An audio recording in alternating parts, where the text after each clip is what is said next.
a factory blew up.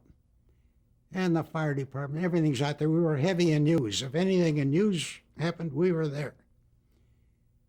Were you there that day? Oh, yeah. Describe from beginning to end how that story developed. Well, we got there, you go to work and then, hey, there's a big explosion downtown. We're going out with the truck. I said, fine. Well, funny thing, I was nicely dressed and I had brand new shoes on. First time I wore them. And now you get down there and fire hoses and debris, and I mean, it was chaos, and like a war zone. And you step in white liquid, or looks like water. Well, so it's water. I'm walking around in it for a couple of hours here and there with the camera. Come home, take the shoes off, take a shower, clean up. The next morning, I go to get dressed again. I pick up my shoes. The soles are laying on the floor and the tops are in my hand. It was acid, not water. Well, they ate the lining or whatever shoes are made of, and the shoes come apart. Describe, you get the call, you arrive at the station. How many trucks, how many cameras? What were your first view of the factory? Describe for us, for someone who The factory that actually blew up, we weren't near. You couldn't even get to it. But we were surrounded by it. And there was just chaos. Fire trucks all over the place, hoses all over the place, debris, a lot of water, what you thought was water in the streets. And it was just chaos. How many trucks did you have to bring with you? 2. How many cameras were in those trucks? 2 cameras in each truck.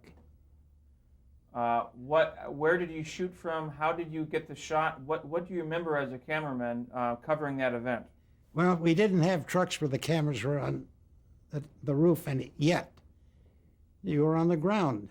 The tripod was like this tripod, but it had a triangle that it sat in with 3 wheels on it. You pushed it around yourself, here, there, and everywhere. And there was always somebody with me, a crew. And if there was a big hose, full of water and you couldn't get over it, he would help lift the legs of the tripod over it, and we'd move again.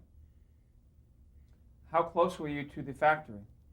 Oh, I'd say maybe half a block at the most. So how clear was your vantage point at that area? Well, it's where they would where the police and the fire departments would let us go. They wouldn't let you go all over because you're hampering their specific operation. So you had 2 trucks, you said, and then 2 cameras, so 1 camera per truck? No, 2 cameras per truck. How did you find the power to power your camera? We had generators with us. By then, we had taken generators. So they're a DC power? Yeah. And give us a sense, too, of you said you were about a block away? Approximately. Okay. Did you have to have special lenses in order to cover the? No, you couldn't actually cover the factory that blew up. You cover the surrounding mess. And then the announcers, there was 3 announcers, and they would describe a lot of stuff. They could move around because all they've got is a tiny cable to the microphone. Do you remember who, those were on-camera announcers? Yeah, they would always go with us. But they were on camera? Part of the time, yeah. So they would do what's called a stand-up in news and report on camera what was happening? On camera and off camera.